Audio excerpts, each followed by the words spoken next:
تو عبداللہ بن مبارک فرماتے ہیں فرض حج کر لیا، نفل کرنے جا رہا تھا، 300 دینار پاس تھے، میں پہنچ گیا کوفے تک، وہاں سے جا کر کے کچھ سامان خریدنا تھا، احرام خریدنا تھا، ضرورت کی چیزیں، دوست بھی ساتھ تھے، کہتے ہیں یار میرے جلدی تھک گئے، خریداری کر کے وہ چلے گئے، میں شام تک رکا، بڑا تھک گیا تو سوچا اتنی لمبی چوڑی خریداری کیا تو جھیل تھی پاس، میں نے کہا وہاں جا کے ذرا ٹھنڈی ہوا لیتا ہوں، کہتے میں اس طرف گیا، رات کا اندھیرا تھا، مری ہوئی بھینس پڑی تھی، یہ کچھ 700-800 سال پہلے کی بات عرض کر لو، کہتے ہیں مری ہوئی بھینس پڑی تھی، ایک عورت کالے برقعے میں نقاب پوش آئی اور اس بی بی نے مری ہوئی بھینس کا خنجر سے گوشت کاٹا، تھیلے میں ڈالا اور دوڑی، کہتے ہیں میرے ذہن کے اندر خیال آیا کہ بی بی کوئی ہوٹل چلاتی ہے اور مردہ جانور کا گوشت لوگوں کو کھلاتی ہے، ویسے تو جاسوسی منع ہے، اس نیت سے کہ مسلمانوں کو بچاؤں اس کے پیچھے ہو لیا، کہتے ہیں وہ گلیاں گزرتی گزرتی کوفے کی تنگ گلی میں گئی، ایک بڑا سا دروازہ لکڑی کا، بڑا پھاٹک جو پرانے شہروں میں ہوتے ہیں، کہتے ہیں اس بڑے پھاٹک پر اس نے زور زور سے دستک دی، دونوں ہاتھوں سے دروازہ کھلا، وہ عورت اندر داخل ہوئی تو 3-4 بچیاں جھٹ سے اس کے گرد اکٹھی ہو گئیں، اماں کچھ لائی ہو؟ تو رونے لگی، کہنے لگی میں کچھ نہیں لا سکی، کہنے لگی یہ مردہ جانور کا گوشت ہے، اور حضور نے فرمایا جب مرنے لگو تو مردار کھا کے بھی جان بچا لو، اب میں دیکھتی ہوں تم سے کھڑا نہیں ہوا جاتا، نہ کھاؤ گی تو گر پڑو گی، یہ مردہ ہی ہے پکا لو، کہتے ہیں اگلے لفظ اس عورت نے کہے تو میں باہر کھڑا چیخنے لگا، وہ کہنے لگی ہم سید زادیاں ہیں، صدقہ زکوٰۃ کھا نہیں سکتی، اور سب روگاں دا روگ محمد، جس دا نام غریبی، کنڈ ولا کے لنگ جاندے سب دوست یار قریبی، سید ہیں، صدقہ زکوٰۃ یہ مردار کھا کے گزارا کرو، کہتے ہیں پھر اس عورت نے 4 بیٹیوں کو سینے سے لگایا، کہنے لگی تمہارا باپ زندہ ہوتا تو یہ دن نہ، سید بھی اور یتیم بھی اور مسکین بھی، پھر وہ روئیں، حضرت عبداللہ بن مبارک کہتے ہیں زور زور سے دروازے پہ دستک دی، بی بی باہر آئی، کون ہے؟ تو میں نے کہا میں عبداللہ بن مبارک ہوں، محدث ہوں، زمانہ مجھے جانتا ہے، میرے شاگردوں کی لسٹ بڑی لمبی ہے، کہنے لگی اچھا تو؟ کہنے لگا یہ 300 دینار ہیں، تو مہربانی کرے تو رکھ لے، چلے اپنا کام کریں ہم جانے ہمارا، کہتے میں نے زمین پہ گھٹنے ٹیک کے نا تو سید زادی کے آگے ہاتھ باندھ دیے، میں نے کہا میں نوکر ہوں تم اولاد ہو، میں خادم ہوں تم نسل ہو، مہربانی کرو، مہربانی میرے اوپر مہربانی، پیسے رکھ لو، کہتے ہیں میں نے وہ پیسے دیے، میں واپس لوٹا، یار کہنے لگے چل، میں نے کہا نہیں میں نے نہیں آج کرنا، کہنے لگے کوئی نیا پلاٹ لینے کا پروگرام بن گیا، کوئی نئی انویسٹمنٹ، لوگ تانے دیتے ہیں نا، پر جے کر یار دے نام دا ملے میڑا ان چولی پا لئیے پنجے سٹیے نا،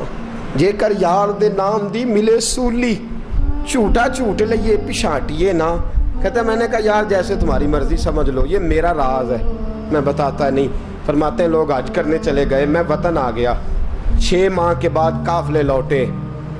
جاگ کے سننا ذرا بات، میرے نبی نے فرمایا تو میرے امتی کی پریشانی دور کر، اللہ کامل حج کا ثواب دے گا، فرمایا میرے حبیب علیہ السلام کی امتی حضرت عبداللہ بن مبارک فرماتے میں آیا حج کر کے، حاجی آئے تو میں بڑی حسرت کے ساتھ، میں گھر میں روتا تھا، سوچتا تھا آج وہ مینا میں ہوں گے، آج وہ مزدلفہ عرفات میں ہوں گے، آج وہ لوگ جمرات کی رمی کر رہے ہوں گے، میں تڑپ کے سوچتا تھا آج در رسول کی حاضری دے رہے ہوں گے، کہتے میں روتا تھا، جب حاجی لوٹے 6 ماہ کے بعد تو حاضری دینے گیا، ملنے گیا، پہلا دروازہ کھولا حاجی صاحب نے، میں نے کہا مبارک ہو، کہتے ہیں میں نے مبارک دی ذرا سنیے گا، کہتے ہیں وہ حاجی مجھے ڈانٹنے لگے، کہنے لگے چھوڑ یار اتنا بڑا آدمی ہو کے تو غلط بات کرتا ہے، میں نے کہا کیا ہوا؟ کہنے لگے تو نے ہمیں کہا کہ جانا نہیں، اور پھر ہم مینا میں آوازیں دیتے رہے تو بات ہی نہیں سنتا تھا،